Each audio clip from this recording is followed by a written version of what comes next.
Hi, welcome back. Today in this video I'm going to walk through the necessary tools that you will need for hand loading your own ammunition. First of all, you will need a tool like this.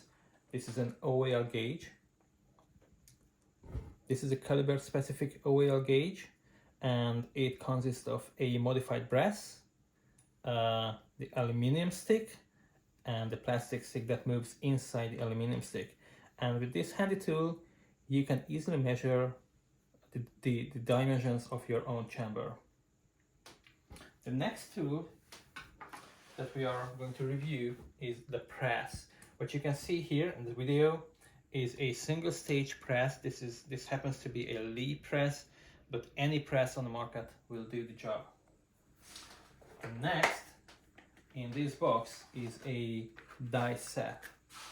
This consists of 5 dies. It can be 2, 3, 4 or even more. Our first guy here is a depriming die. It does nothing else but removes the spent primer from the case.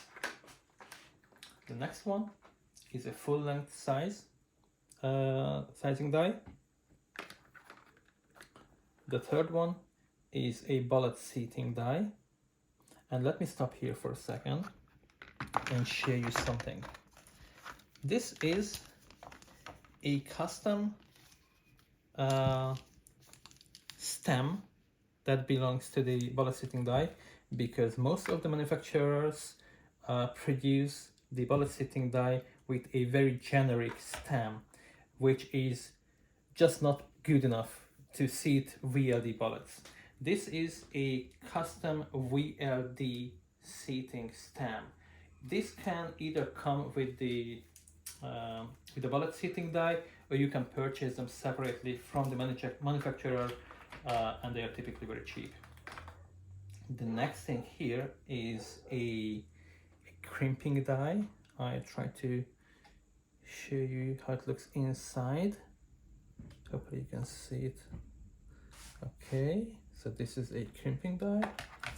And the last die here is a neck sizing die and the depriming die. So it can remove the spent primer and it can also resize the brass, the case, but only does neck sizing. It does not full length size your brass. The next tool on the table is a bullet puller.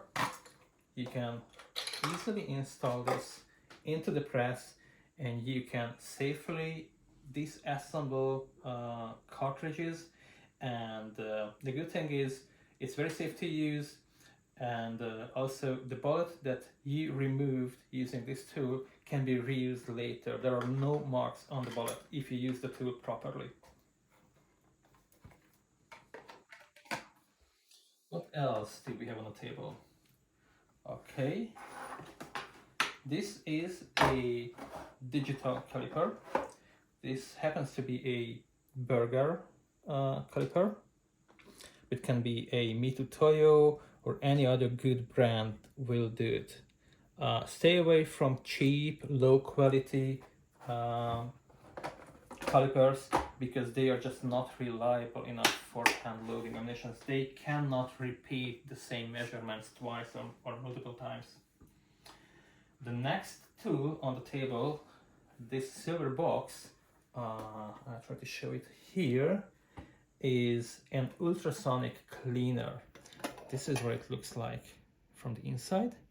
And basically, after removing the spent primer, you just put your brass here, and with the proper liquid, basically you use ultrasonic cleaner to remove all the dirt from the brass. And staying with preparing brass, the next is sooner or later you probably want to anneal your brass to extend their life. One cheap way for annealing is using a gas torque like this. I move it to the light, hopefully you can see it. Here, this is a very cheap gas torque, and you can easily and safely anneal your brass. The next thing that is mandatory is a case loop pad. This happens to be a Lyman, but it could be RCBS or Lee, or basically most, if not all, the manufacturers offer a case loop pad. And for the case loop pad, you will need a resizing lubricant. This is a Lee, which came with the press, but you can buy it separately. This is what's important. This is water-based, okay? So don't use fat-based or any other product. This must be water-based. This little tray here, this is a very handy tool. It's not, nothing fancy, but it's a huge help in your reloading process to sort your brass. What else do we have here?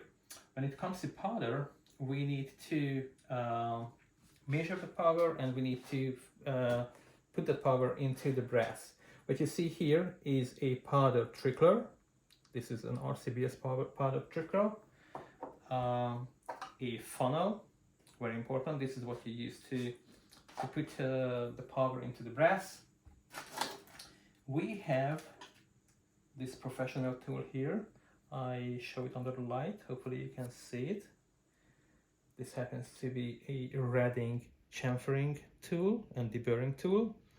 I will show you in a separate video why this is a mandatory tool and why you want to get the best chamfering and deburring tool. What else do we have here? We have a feeler gauge. As you can see it here, this is a feeler gauge. It might sound strange why you need a feeler gauge for hand loading your own ammunition. I will show you that in a separate video. We have these handle little adapters. They can be very easily and quickly installed to the digital caliper, to the jaws. You can attach them to the jaws, and with the help of these you can easily measure your head space, your cartridge overall length, and so on and so on. And of course, before you can put any powder into the brass, you need to measure the powder. For that you need a good scale. I prefer digital scales. This is an electronic scale. It's not turned on. I will show you in a separate video why having a good quality scale is just mandatory for the job. And yeah, there are only two tools left on the table. This is a Lyman ammunition checker. You can use this tool for two separate things. After resizing your brass and preparing your brass, but without powder and bullet, you can check if your brass is of the correct size. And also, after assembling your seating your bullet into the case, you can check if your cartridge meets the CIP or the SAMI specifications. And last but not least, this is a DIY tool which consists of 4 bearings and this meter here. And with the help of this tool, I can easily measure the neck runout of the case and the bullet runout of a loaded cartridge. And I guess that's all for today. Thanks a million for watching. I hope you enjoyed the video. If you did, please like it, subscribe, and share the video. Thanks for watching. Bye.